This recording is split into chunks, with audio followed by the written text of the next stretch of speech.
सबका स्वागत है। मैं राहुल सिंह। आज हम बजट की चर्चा कर रहे हैं। बजट के लिए हमने एक शहर के विशेषज्ञों का पैनल बनाया है ताकि हम बजट के हर बिंदु पर बात कर सकें। हमारे बीच में सीए संदीप अग्रवाल जी हैं, राजीव चतुर्वेदी जी हैं, कुशल जी हैं, एडवोकेट जैन साहब हैं, और इसी के बीच में हम आपसे बताएंगे। सबसे पहले सीए साहब से शुरू करवाएंगे कि इस बजट में आम आदमी को क्या रहा, उद्योग को क्या रहा, खेती को क्या रहा, युवाओं को क्या रहा। संदीप अग्रवाल सीए साहब से कि क्या बजट रहा, क्योंकि ये चुनाव का साल माना जा रहा है, ये चुनावी बजट दिखा रहा है।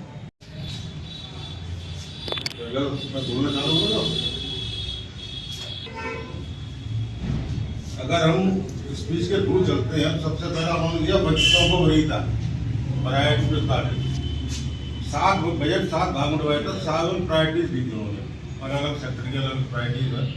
उसमें एक बच्चों को वरीयता, मोटे अनाज को प्रोत्साहन, जो मोटा अनाज होता है उसको उन्होंने करना चाहिए, इंक्रीमेंट दिया। श्री अन्न योजना के तहत श्री अन्न योजना बनाएंगे, उसमें मोटे अनाज की मार्केटिंग वगैरह से हेल्थ के लिए भी बेनिफिट है। उसके बाद उन्होंने पीएम फिशरी योजना में 6000 करोड़ रुपए का एलोकेशन किया है। मत्स्य योजना जो है पीएम की मत्स्य योजना। देन डिजिटल एक्सीलेटर फंड बनाया फॉर एग्रीकल्चर स्टार्टअप के लिए।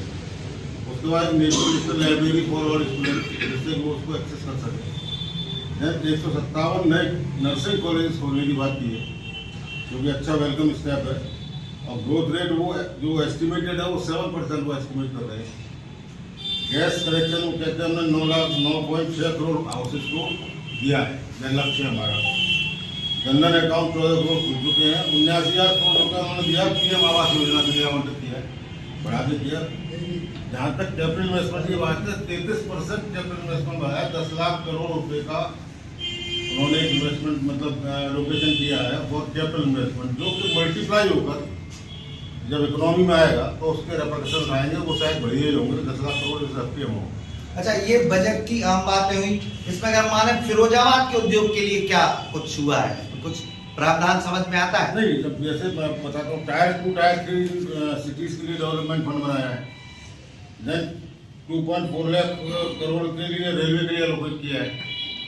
एमएसएमई के 9,000 करोड़ रुपए क्रेडिट गारंटी स्कीम पे दिया है, जिससे कि शायद फिरोजाबाद लाभान्वित होता है। क्रेडिट गारंटी स्कीम में जाते हैं। इस स्कीम में ओडीओपी की स्कीम आती है, वन प्रोडक्ट वन डिस्ट्रिक्ट वाली। तो ये जो स्कीम आई है, इससे फिरोजाबाद को लाभ मिल सकता है। अच्छा, फिर जो स्पीड से लगता है वो 9,000 करोड़ का एलोकेट किया उन्होंने, उसका बेनिफिट मिल सकता है। अच्छा, एक्सपोर्ट के लिए कुछ कुशल जी मिला है। इंडस्ट्री फिरोजाबाद की आज भी ये स्कीम ओडीओपी और हमारी मुख्यमंत्री रोजगार योजना पीएमईजीपी में बहुत ज़्यादा बेनिफिट दे रहा है। और फिरोजाबाद का डीएसी ऑफिस इन स्कीमों को प्रोवाइड भी कर रहा है। कहीं ना कहीं यहाँ पर फंडिंग की रिक्वायरमेंट्स हो रही थी, हमारी बात हो रही थी, डीएसी कह रहे थे इस बजट में फंड अलॉट करेंगे, और एक 9,000 करोड़ का जो फंड अलॉट किया गया है, ये एक सराहनीय कदम है। एमएसएमई को उससे बेनिफिट होगा ही। वैसे भी एमएसएमई की तमाम स्कीमें चल रही है, जिसका अभी फिरोजाबाद की इंडस्ट्री को पता ही नहीं है। और जिन इंडस्ट्रीज को पता है वो फायदा हो रहा है, क्योंकि 22 लाख इंडस्ट्री को नहीं पता है एमएसएमई की क्या क्या स्कीम्स है। तो एमएसएमई की स्कीम्स के लिए तो अगर आगरा कोऑर्डिनेट करके सेमिनार किया, बहुत स्कीम ऑलरेडी पाइपलाइन में चल रही है जो एमएसएमई को बेनिफिट करती है। उसमें उद्योग वाली ज़्यादा पता लगा लेंगे स्कीम में जानकारी है। इसके अलावा डायरेक्ट टैक्स में अभी तक 2 करोड़ के टर्नओवर तक यदि आपकी प्रॉफिट 8% है तो आपको ऑडिट कराने की रिक्वायरमेंट्स नहीं है, डायरेक्ट टैक्स 5%। ये इस लिमिट को बढ़ा के 3 करोड़ किया गया है। मगर मोदी जी का एक ही टारगेट है, डिजिटलाइज करना। तो अगर भी आपकी total receive more than 95% through bank आ रही है, देन आपको ऑडिट कराने की कोई रिक्वायरमेंट्स नहीं है। आप सेक्शन 44 रेडी ऑफ करके रिटर्न फाइल कर सकते हैं। In the same provision professionals, doctors के लिए, एडवोकेट्स के लिए, अगर उनकी रिसीव्स 95% थ्रू बैंक आ रही है तो उनको भी ऑडिट कराने की रिक्वायरमेंट्स नहीं है। मगर हम लोग भी टायर 4 सिटीज में रहते हैं और यहाँ पर बैंक चैनल इतना हमारा परफेक्ट नहीं हुआ है, तो हमको थोड़ा टाइम लगेगा। अच्छा, सीए साहब, जो इनकम टैक्स की लिमिट बढ़ा के 7 लाख रुपए की है, तो अगर इसे सरल भाषा में कैसे समझें कि अगर मैं 7 लाख रुपए कमाता हूँ, मेरी इनकमिंग 7 लाख रुपए बैंक अकाउंट में, क्या मुझे इनकम टैक्स देना पड़ेगा? नहीं, 7 लाख तक की इनकम का कोई टैक्स नहीं। नहीं, और ये स्लैब बता रहे हैं कि 3.5 2.5 से 3.5 करके फिर उस पर नहीं नहीं, वो लोगों पे लागू हुआ जिसकी इनकम 8 लाख होगी तो वो स्लैब में जाएगी, जिसके 7 लाख प्लस होगी। जिससे 7 लाख से ऊपर जाएगा तब कुछ स्लैब लागू हुआ। पर जो नई स्कीम उन्होंने दी है, पिछली साल 2 स्कीमें थी, ओल्ड स्कीम और न्यू स्कीम। ओल्ड स्कीम में टैक्स रेट कम थी पर उसमें छूटें मिलती थी हमको, जिसमें 50,000 रुपये स्टैंडर्ड डिडक्शन थी, 1.5 लाख रुपए की हम एलटीसी में इन्वेस्टमेंट कर सकते थे, 2 लाख तक का अगर हमको कोई हाउसिंग लोन है तो हम छूट दे सकते थे। बेसिकली ये 3 मेन छूट थी हमको, हेल्थ वाला होता है, तीनों छूटें मिला के 4 लाख रुपये पड़ती थी। अब अगर हम कैलकुलेट करते हैं तो पिछली स्कीम में अगर किसी आज किसी की इनकम 14 लाख रुपये और वो अगर ओल्ड स्कीम में जाता है तो उसको 1,12,500 टैक्स देना है और न्यू स्कीम में जाता है तो उसको केवल 60,000 रुपये टैक्स देना। तो बहुत अच्छा बेनिफिट दिया उन्होंने उन लोगों के लिए जिनकी इनकम 15 लाख से लेकर 20 लाख रुपये तक है। इसे ये माना जाए कि आम आदमी के लिए बड़ी राहत है, मिडिल मैन के लिए बहुत बड़ी राहत है। दूसरे इससे क्या है, टैक्स पेयर का नेटवर्क बढ़ेगा, आदमी ज्यादा रिटर्न फाइल करेगा। गवर्नमेंट का कहना यह है कि उनके पास अब फंड्स की कोई कमी नहीं है, जीएसटी कलेक्शन अपने पीक पर है। तो उन्होंने सेविंग स्कीम दी हुई थी कि लोग पैसा बचा के दे टीसी वगैरह में इन्वेस्ट करते थे, अब उसकी वजह वो खर्च करेंगे तो उल्टा उनको जीएसटी मिलेगी। तो नेशनल जो टर्नओवर है नेशनल वो बढ़ेगा, जिससे कि आदमी परचेजिंग पावर बढ़ेगी और डेवलपमेंट। तो बहुत अच्छा है जो उन्होंने सोचा है, इसको बहुत अच्छी स्कीम है। मित्तल साहब, उद्योग को क्या अपेक्षाएं थी और कहाँ पहुंचे?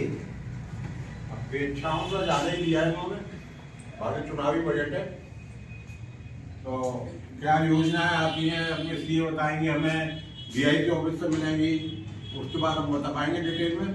बाकी तो ओडीओपी में जैसे सुविधाएं मिल रही हैं वो रेगुलर है ही। उसके अलावा इन्वेस्टर समिट हो रही है लगातार, उसमें काफी सुविधाएं मिल रही है। एमएसएमई को कुछ बजट का प्रावधान है उसमें, उसकी डिटेल आई नहीं है। एक एमएसएमई को अप्रेंटली जो एक बात आई है वो ये है कि कोविड में जिस समय कुछ लोगों ने कॉन्ट्रैक्ट थे जो फुलफिल नहीं कर पाए हैं उनको राहत दी गई इस बात के लिए कि जो कोविड की वजह से कोई शॉर्ट कमिंग रहती है उसको वो फुलफिल कर सके। अच्छा, ये बड़ी है। कोरोना से प्रभावित जो इकाइयां हैं उनको लाभ पहुंचेगा। उसमें ऐसा था जब गवर्नमेंट कॉन्ट्रैक्ट में सप्लाई थे तो उनके फंड वहाँ जमा होने रिकॉर्ड है, जो सिक्योरिटी फॉर्मेट हो रही थी वो वापस हो जाएगी। अच्छा, तो ये एक बड़ी उद्योग के लिए राहत है दिल्ली की। काफी बड़ी राहत है। उसके अलावा एक राहत हो रहा है, 5 करोड़ से ऊपर की इनकम पर 37% टैक्स लगता था एक्स्ट्रा सरचार्ज का, वो घटाकर उन्होंने 25% किया है। तो जो बड़ी इंडस्ट्री है, बड़ी इंडस्ट्री का लीवरेज इफेक्ट है। देखिए 5 करोड़ इनकम वाली बड़ी इंडस्ट्री नहीं है, वो मिडिल क्लास एमएसएमई नहीं आएगी, वो कोई बड़ी इंडस्ट्री नहीं कह सकते उसको। तो 5 करोड़ ईमानदारी की बात है। फिरोजाबाद एमएसएमई में आता है क्या? फिरोजाबाद का सारा काम 99% MSME कोई नहीं है, कोई फील्ड ऐसी तो वो एक बहुत बड़ी राहत है। अब टर्नओवर सबसे अपन टर्नओवर है। कुलदीप जी, आपकी नजरिए में बजट कैसा? आप एडवोकेट हैं इनकम टैक्स। मिडिल क्लास लोगों के हिसाब से देखा जाए तो बहुत बढ़िया बजट है, लेकिन इसमें बजट को प्रोत्साहन नहीं दिया गया है। जो हमारे सीनियर लोग हैं, सुपर सीनियर सिटीजन हैं, वो अपना इन्वेस्टमेंट करना चाहते हैं तो उनके लिए कोई छूट नहीं है। उनको 10% 12% की इंटरेस्ट पर इन्वेस्टमेंट की चीज आनी चाहिए थी, वो नहीं दी गई है। बहुत सारे दिनों से उनको अपेक्षा थी कि हमारे लिए कुछ स्पेशल योजना आएगी, लेकिन इस बजट में ऐसा नहीं किया है। वैसे एक मिनट साहब, सीएम महोदय यहाँ बैठे हुए हैं हमारे बीच में, वो बताएं कि 54F और एक और सेक्शन है इसमें क्या रिलीफ है? उसमें जो लिमिट है वो 2 करोड़ थी, अब फाइनल फाइन पेंट आएगा, हो सकता है ये लिमिट बढ़ा के 10 करोड़ कर दिया। Announce जो किया क्योंकि बड़े-बड़े शहरों में जो मकान जो खरीदो बिक रहे हैं वो मोर देन 2 करोड़ के हैं, तो उस लिमिट को उन्होंने बिल्कुल एनहांस किया। और ये only for individual and HUF के लिए बेनिफिट्स होता है। घर बेच के घर ले लो, कोई अदर देन हाउस, आप कोई प्रॉपर्टी बेचोगे उसको आप फिर अपने हाउस में इन्वेस्टमेंट करनी वो बेनिफिट देता है। इसके अलावा मैं एक बात बोलूंगा कि हमारी गवर्नमेंट ने ओल्ड स्ट्रक्चर और न्यू स्ट्रक्चर दो डेवलप तो किए और उन्होंने न्यू स्ट्रक्चर को बेनिफिट भी दिया, पर लेकिन गवर्नमेंट ने जो हमारी आदत थी फॉर इन्वेस्टमेंट, हम लोग 80C में इन्वेस्टमेंट करते थे, हम लोग 80D में इन्वेस्टमेंट करते थे मेडिकल के लिए। कहीं नहीं गवर्नमेंट ने राजीव गांधी स्कीम लेके आए, नेशनल पेंशन स्कीम, उसमें 50,000 का इन्वेस्टमेंट करते थे। हम लोग हाउसिंग लोन भी लेते थे तो हमको सेक्शन 24 में 2 लाख का भी बेनिफिट मिलता था। तो आज भी न्यू स्लैब में स्लैब को बढ़ाया गया है, मगर ओल्ड में भी बहुत लोग रिटर्न्स भरे, क्योंकि लास्ट ईयर का जो आंकड़ा आया है केवल 2% लोगों ने न्यू स्लैब ऑप्ट किया था, 98% लोग ओल्ड स्लैब में ही गए। अब उल्टा हो जाएगा, बढ़ावा उल्टा हो जाएगा, 80% न्यू में जाएंगे। कहीं ना कहीं इनको ओल्ड स्लैब में भी बेनिफिट देना चाहिए था, क्योंकि हमारी पॉपुलेशन 120 करोड़ है और गवर्नमेंट के लिए क्वाइट फीजेबल नहीं है कि वो उनको सोशल सिक्योरिटी प्रोवाइड करा दे, क्योंकि आज भी हम लोगों को खाना प्रोवाइड करा रहे हैं, कोविड जैसी चीजों से लड़ रहे हैं। तो कहीं ना कहीं जो ये इन्वेस्टमेंट है इनकी के ये आज भी मजबूरी बस करता था, ड्यू टू द इन्वेस्टमेंट की टैक्स मेरा थोड़ा रिड्यूस होगा और यही इन्वेस्टमेंट एक ओल्ड एज में जाके उसके बेनिफिट पे यूज होते हैं। LIC जैसी कंपनी को एक बहुत बड़ा इम्पैक्ट आएगा जागरण। गवर्नमेंट ने न्यूक्लियर कंपलसरी कर दिया है। किधर आप ओल्ड टैक्स में जाएंगे आपको लॉस होगी। तू निकल गया था, मैं वापस आ गया जरा। दोनों सिस्टम चालू थे। पहला वोट का फायदा था तो मैक्सिमम 70% को वोट मिलते थे। अब ये 98 में आपको नया स्लैब बहुत बढ़िया दे दिया। मतलब ये बजट नए भारत की ओर लेके जाने वाला है। ये न्यू कमर्स का बजट है। इसको हम ये अगर कहें तो बहुत बेहतर होगा कि इसमें आम आदमी के लिए बहुत लिखा-पढ़ी की जरूरत नहीं है, क्योंकि कोई छूट की बात नहीं है। सीधे सीधे उन्होंने ये कह दिया कि आपकी जो इनकम है वो टैक्सेबल है और वो एक बहुत बड़ी बात ये है कि बुलंदी को पहचानता आपको बना दिया। इस बजट में एक खास बात ये भी है कि जो युवा पढ़ लिख गए हैं और उनको सर्विस नहीं मिल रही है तो वो अपना ऋण लेके MSME में स्टार्टअप में आ सकते हैं, जिनको उनको नौकरी करने की जरूरत नहीं है, वो व्यापार भी कर सकते हैं। ऐसा जरूरी नहीं है कि पुराने लोग ही खाली व्यापार करेंगे, नए लोग जो सर्विस नहीं करना चाहते वो पूरा व्यापार कर सकते हैं। इस बजट में खास ध्यान रखा गया है, MSME रजिस्ट्रेशन कराते हैं और ये बजट बेरोजगारी हटाने के लिए डायरेक्ट रोजगार इस बजट में डायरेक्ट एम्प्लॉयमेंट से जोड़ा गया। रोजगार भी देंगे और रोजगार लेंगे भी, सब काम करेंगे वो। जो व्यक्ति जो स्टार्टअप्स का जो यूजेज हो रहा है उसमें जो एजुकेटेड सेक्टर है वो अपने स्टार्टअप्स में उनको प्रमोशन दिया है कि जैसे NEP न्यू एजुकेशन पॉलिसी 2022 में जो बनी है उसको आप इम्प्लीमेंट करेंगे। और न्यू एजुकेशन पॉलिसी एक बहुत अच्छी पॉलिसी बनाई थी एजुकेशन सेक्टर के लिए, जो सब्जेक्ट को सब्जेक्ट से जोड़ता है। मैथ्स को एक खेल में साइंस के रूप में आपको पढ़ाना है, ऐसे ही साइंस को आपको मैथमेटिकल वे में आपको साइंस एक्सप्लेन करना है। तो ये एक दूसरे सब्जेक्ट को जोड़कर जब स्किल दी जाएगी तो स्किल डेवलपमेंट इतना होगा कि रोजगार बंदा पाएगा ही। एजुकेशन सेक्टर में भी रेवोल्यूशन है। मतलब जो नई राष्ट्रीय शिक्षा नीति आई है उसके इम्पैक्ट कुछ साल बाद हमें समझ बहुत अच्छे प्रभाव आएंगे। इसकी शुरुआत हमने बजट से भी की है। कर दी। ठीक है, चूड़ी उद्योग यहाँ शहर की पहचान है, तो आप क्या समझते हैं कि बजट में चूड़ी उद्योग के लिए कुछ उम्मीदें थी वो पूरी हुई?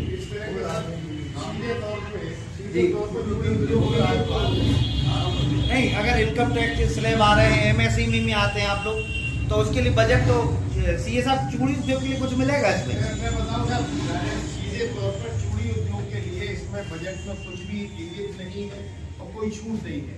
बाकी हम सब लोग इनकम टैक्स पे ही हैं, जो इनकम टैक्स में जो छूट है, पूरी सुविधाएं हैं वो मतलब इनडायरेक्ट रूप से चूड़ी उद्योग को मिलेगा जो MSME को मिलना है, और जो टैक्स की रिलेवेशन है जो 3 करोड़ के प्रावधान है उनका मिलेगा।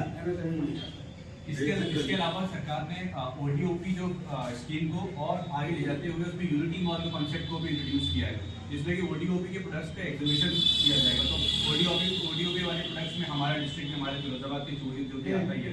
इसके अलावा GI प्रोडक्ट्स जो हैं, जैसे कांचीवरम साड़ी होती है, बनारसी पान होता है, वैसे ही फिरोजाबाद की चूड़ियाँ, तो ये GI प्रोडक्ट है फिरोजाबाद की चूड़ियाँ। तो इसको प्रमोट करने के लिए सरकार ने इसमें बजट में कदम उठाए हैं, क्योंकि मुझे लगता है कि चूड़ी उद्योग ODOP से एक्सपोर्ट की तरफ जाएंगे। ODOP प्रोडक्ट्स का एग्जीबिशन के लिए यूनिटी मॉल का कॉन्सेप्ट सरकार ने इसमें हर डिस्ट्रिक्ट में एक यूनिटी मॉल खोला जाएगा, जिसमें कि जो ODOP के प्रोडक्ट एग्जिबिट किए जाएंगे। उसी तरीके से GI प्रोडक्ट्स को और बढ़ाने के लिए भाई फिरोजाबाद की चूड़ी जो है वो यही फिरोजाबाद में बनती है और वही पूरे भारत में बनती है। तो GI प्रोडक्ट्स को और प्रमोट कर रही है सरकार इस तरीके से, मुझे लगता है फिरोजाबाद को पूरी फायदा होगा। कल्पना जी, आप शिक्षक भी हैं और समाज के लिए कुछ मिला है सरकारी कर्मचारियों को इनकम टैक्स में तो रिबेट मिली, इसके अलावा क्या?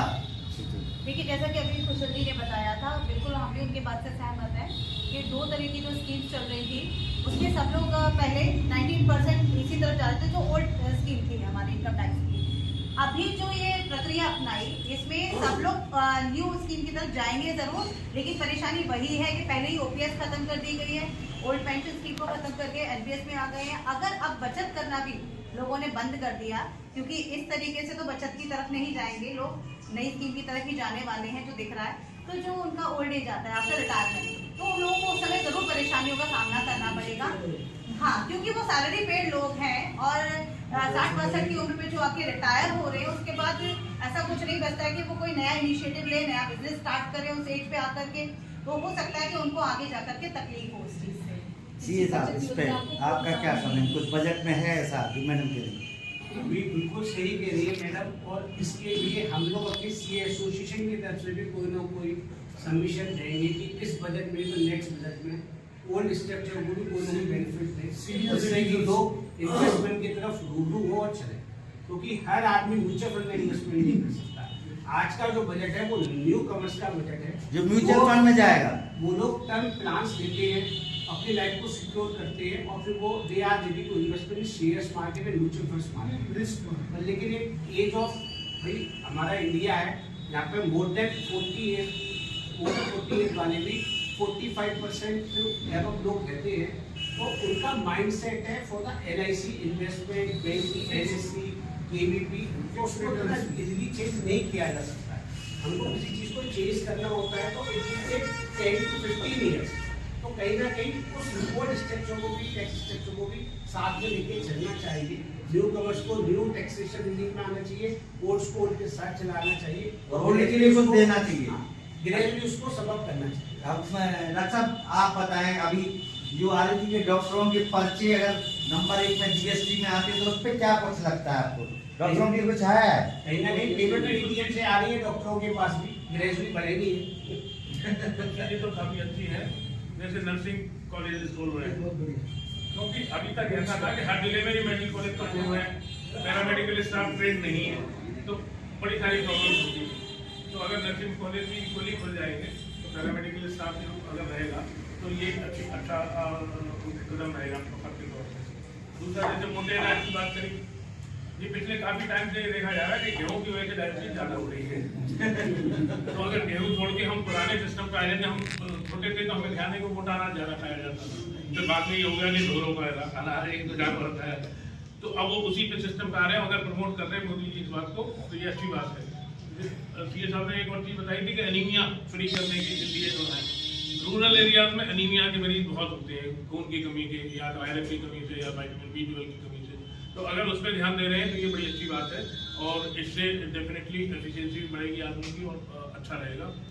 इनकम टैक्स में भी जो वीडियो कॉन्ट्रैक्टर्स हैं उनकी इनकम यूजली 15-20 लाख से ज़्यादा नहीं है, तो अगर उनको बचत हो रही है 60-70 हज़ार रुपये सालाना की, तो ये बड़ी अच्छी बात है। तो मैं समझता हूँ कुल मिला के अच्छा बजट है, पर एक काम और कर सकते थे।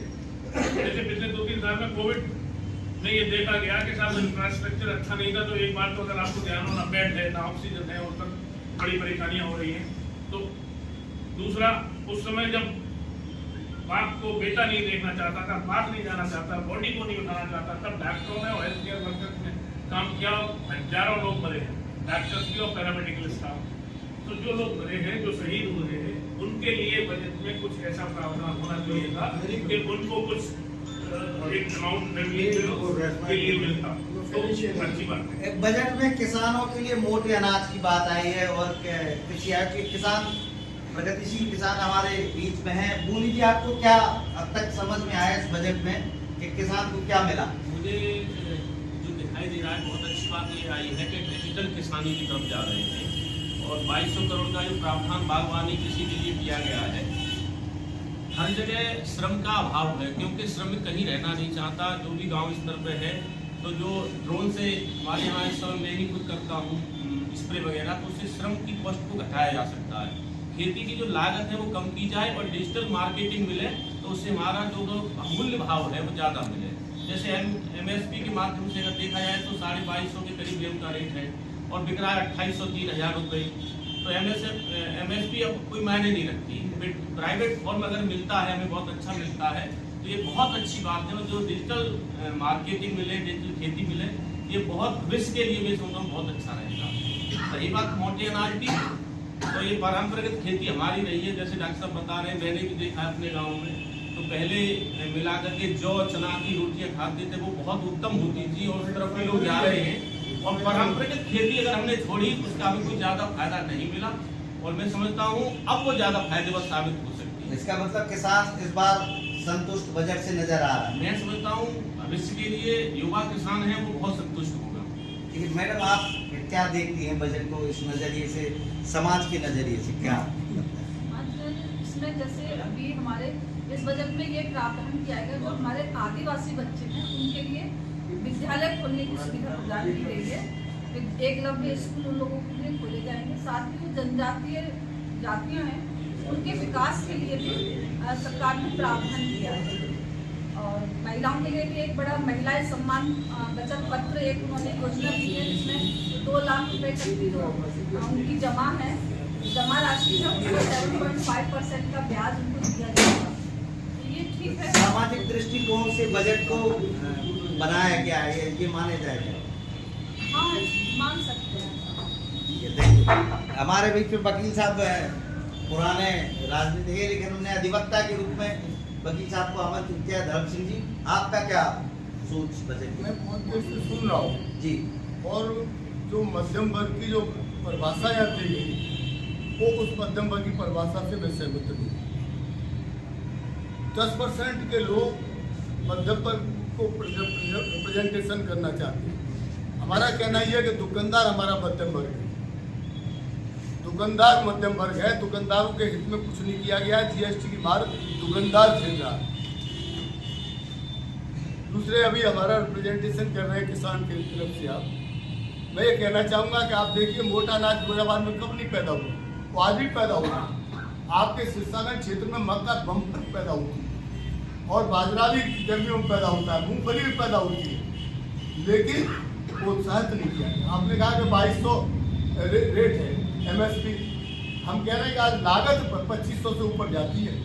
हम जो लागत तय करते हैं वो सिर्फ इस पर कैलकुलेट कर रहे हो जिसमें बीज, खाद, सिंचाई, जुताई, लेकिन हमारा जो मैनुअल वर्क है उसकी हम इसमें कॉस्ट नहीं लगाते। जैसे इंडस्ट्रीज में उसकी कॉस्ट पे भी जाता है और उसकी लेबर पे चार्ज होता है, वो सबसे लगता है, लेकिन किसान के MSP में उसे नहीं जोड़ते कि उसमें लेबर कितना लगा।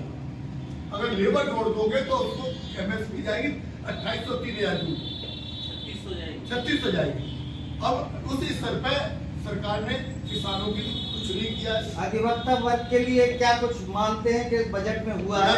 हमारे दो बीच में अधिवक्ता है, जो तीन बड़ी चीजें की है। विवाद से विश्वास स्कीम को, विवाद से विश्वास स्कीम के तहत सरकार ने जो गवर्नमेंट कॉन्ट्रैक्चुअल डिस्प्यूट्स थे उनको और सरलीकरण के लिए आगे प्रोत्साहन दिया है।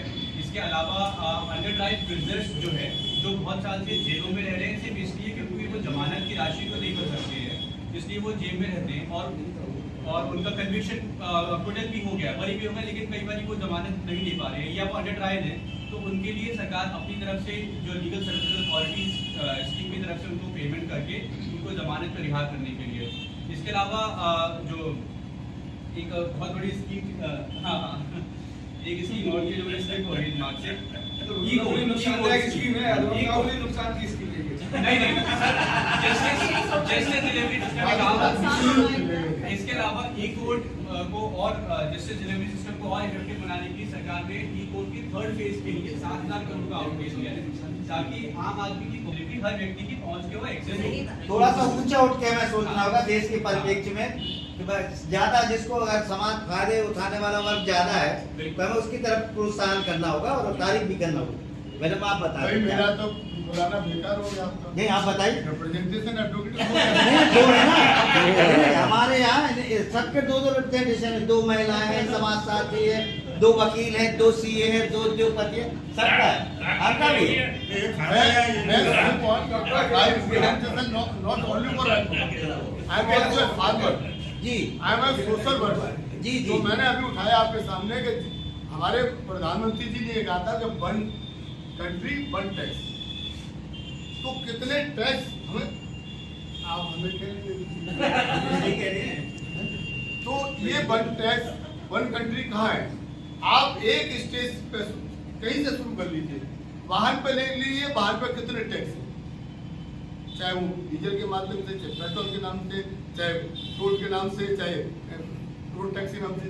तो वो इसी तरह से हमारे जो दुकानदार हैं उनको जीएसटी का ही हमला होता रहता है, जीएसटी से परेशान बेचारे, तो उनको राहत मिलनी चाहिए थी। दुकानदारों के इसमें कोई राहत नहीं है। मध्यम वर्ग की श्रेणी जो बताई आप लोगों ने, आपने मध्यम वर्ग अपने जिस स्टेप पे ले रहे हो उससे नीचे है मध्यम वर्ग। मध्यम वर्ग वो है जिसकी इनकम 5 लाख 4 लाख रुपए नहीं, 7 लाख पे मिल गया, लेकिन उनकी नहीं है। और वो गरीब के लिए कुछ नहीं है। आपने कहा कि कर्मचारियों के लिए कर दिया, तो पीएम आवास योजना बढ़ा हुआ है, कर्मचारियों के लिए किया गया, तो वो उनके लिए किया गया है जिनकी इनकम 7 लाख रुपए होगी, उनको फायदा होगा। लेकिन ये तो 4th क्लास और 3rd क्लास के लोग सभी 7 लाख तक नहीं पहुंचते। और जो एनपीएस की बात हो रही थी अभी, एनपीएस कंपल्सरी उन पर लागू किया जा रहा है, दबाव बनाया जा रहा है।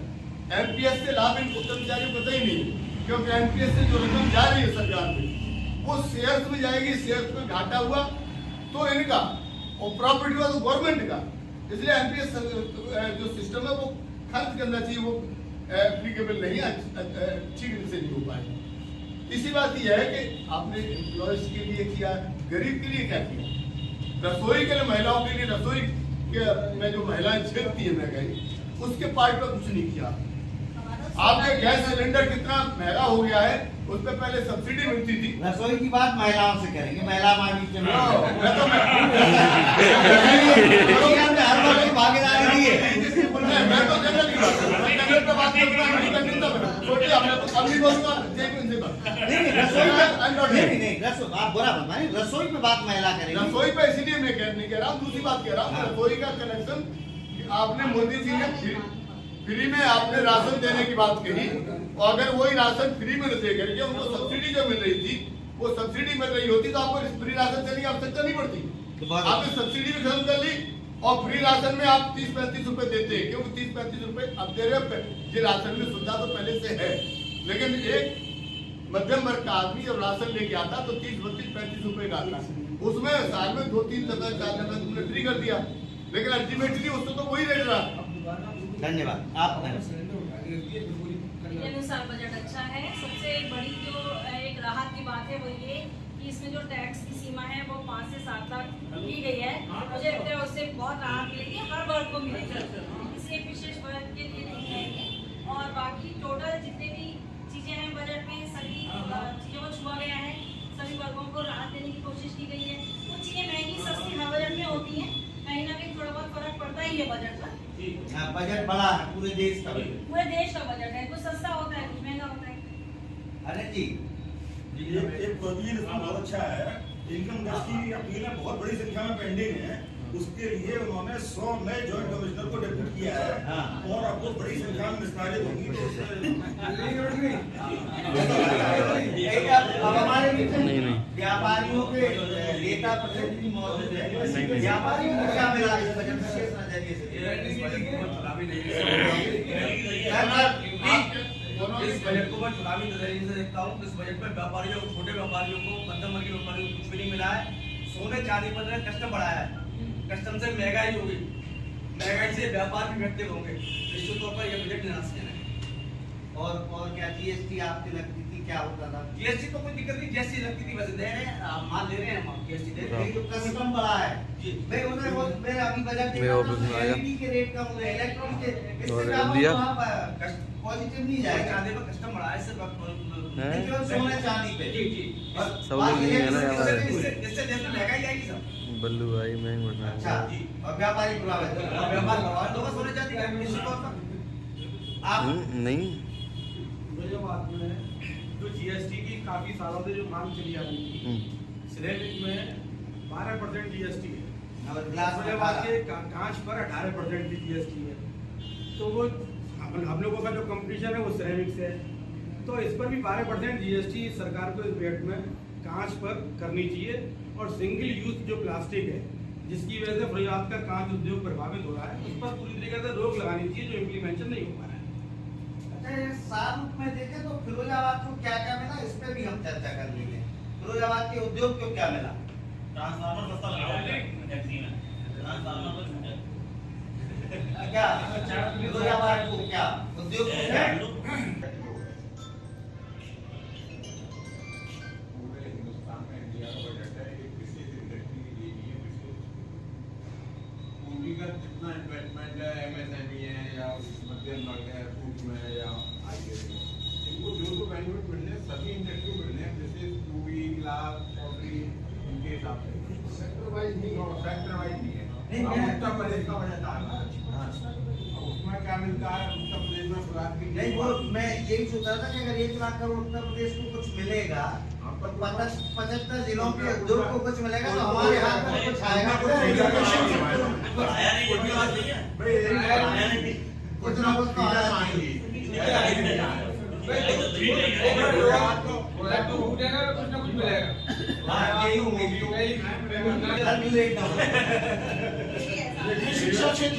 शिक्षा क्षेत्र के लिए उन्होंने 25 लाख रुपए जो 20 साल से पुराने जितने स्कूल थे, चाहे किसी भी मान्यता से चल रहे हो, CBSE, UP बोर्ड, लेकिन उनको 25 लाख रुपए देकर उन्होंने अटल टिंकरिंग लैब, एक नई चीज बता रहा हूँ, अटल टिंकरिंग लैब की स्थापना करी है, जहाँ छोटे से छोटा बच्चा अगर वो साइंटिस्ट बनना चाहता है, कोई आविष्कार करना चाहता है, तो उन अटल टिंकरिंग लैब के अंदर बाकायदा वो सारे उसके इंस्ट्रूमेंट्स लेकर वो उसका प्रैक्टिकल कर सकता है।